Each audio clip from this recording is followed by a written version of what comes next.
What's up, guys? Let's take a look at Marathon's large GSAR. And it's in 41 millimeters. It's 14 millimeters tall. And it uses a 20 millimeter strap or bracelet width. So Marathon Watches is a Canadian-based company that's been making watches since 1939 non-stop. And all of their watches are Swiss-made out of La Chaux-de-Fonds. So, it's a big deal that these watches have become available to us kind of sort of recently. And that's because the only way that we could get our hands on a Marathon watch were if we were issued one. And that's because they have contracts with the government. So this particular GSAR, or the Government Search and Rescue, met the government specifications and are worn by troops in Iraq and Afghanistan. So these watches are not just watches that look the part, but are actually built for the part. Yet it just has a really luxurious feel to it. And it's not something that you would expect, right? Because of its intended hard use by the military. But the finishing is just first rate. It's just smooth and even, just really great. Again, something that you wouldn't imagine it to have because of its intended use, yet it is. And I think that's what makes it great for everyone else like you and me. It just gives it a really luxurious feel, and we just know how tough and durable these watches are. So I am a really big fan of Marathon watches, so spoiler alert. One of the things that Marathon watches are known for is their lume. They all use tritium tubes. So those are gas tubes that are in the markers and on the hands, and that gives it that warm glow without any external light charging, the way that we would have to charge some of the other watches with the BGW9 or Super Luminova, for example. And eventually they'll fade out in low light situations, whether it's 30 minutes or an hour. But we always have to seem to charge it unless we are out in direct sunlight. Not the case with tritium tubes. So to help put that into perspective, the exit signs in movie theaters are made with tritium tubes. And as soon as the light goes down in a theater, we don't see an usher having to charge those exit signs to be legible. As soon as the lights go down, they are easily legible, and we can always see where it says exit.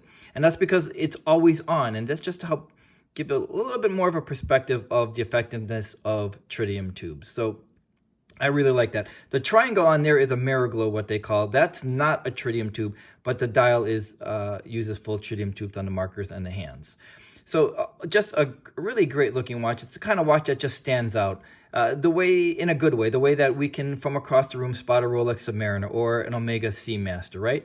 I think a Marathon dive watch is also on that level where we can easily identify it. It just has that really great, unique look.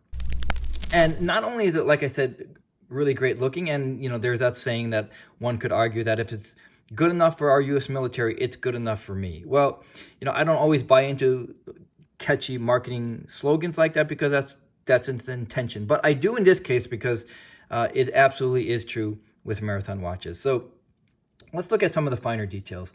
Around the bezel, you can see the teeth. They are really deep, and the entire case is finished in a brushed finishing. Really deep. And let me get into the bezel action right now. Here we go.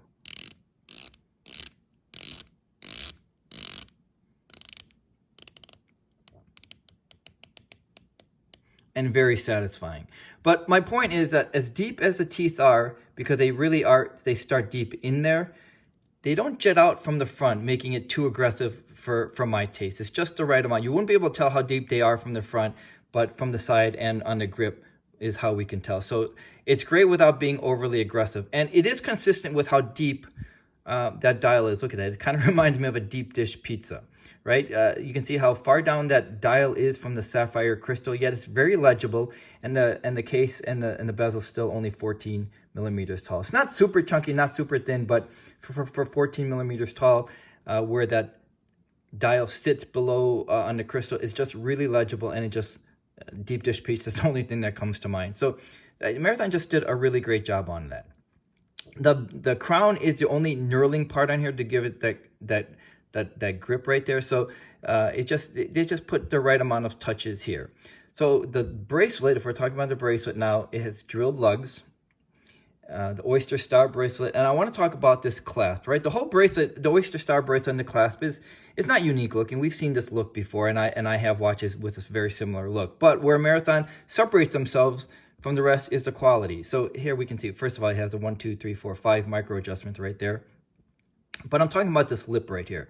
You can see how it lays flat. And I know the argument is, well, that's what we will see from a new watch, right? Eventually, when you open and close it, it will start to loosen up and it won't lay flush like that anymore. But my point is, I've had this watch for several months now, and I've been opening and closing it as much as I have with other bracelets with the similar style, and it's just holding up without, I didn't have to tighten it up. So let me show you what I mean. Let me put on the watch.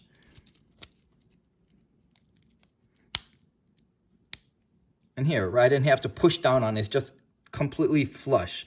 So it's just another great detail that Marathon does into their bracelets and the clasp. Just really well done. You can see it just crisply snapping even after several months of constant wear. It's just another thing to really marvel at. And we see the stamped logo and where it says Marathon on the lip right there. On the back of the watch, it has all these different engravings and specifications. For example, watch, it says watch, wrist, diver, the ISO 6425, and other specs on that. So I do want to talk about the ISO 6425 because that is not an insignificant bragging point. So what that means is, first, it has to pass the water resistance test. And then it's what's called the condensation torture test. It starts with the reliability test where the watch is put under a foot of water between 65 to 80 degrees Fahrenheit for 50 hours. Then it's set on a heated plate for, I think it's 100 degrees Fahrenheit. Then a drop of water is placed on the crystal for a minute. If condensation forms on the inside of the crystal, it means something is leaking somewhere and it fails the test. So not an insignificant bragging point. So I like that. It's just something that you would expect from a Marathon watch. This is actually water resistant to 300 meters. And I know some big companies may not use the ISO organization because they're big companies and they don't want to be told what to do. So they'll conduct their own strict requirements for the very similar to the ISO standard. So I do like that Marathon does that. They go the full 9 yards with their build quality and assuring that these watches can withstand anything. This is in black and it doesn't have any markings on the dial, but they do have it also in an Arctic white and in different sizes. They have them in 36 millimeters and a jumbo 46 millimeters.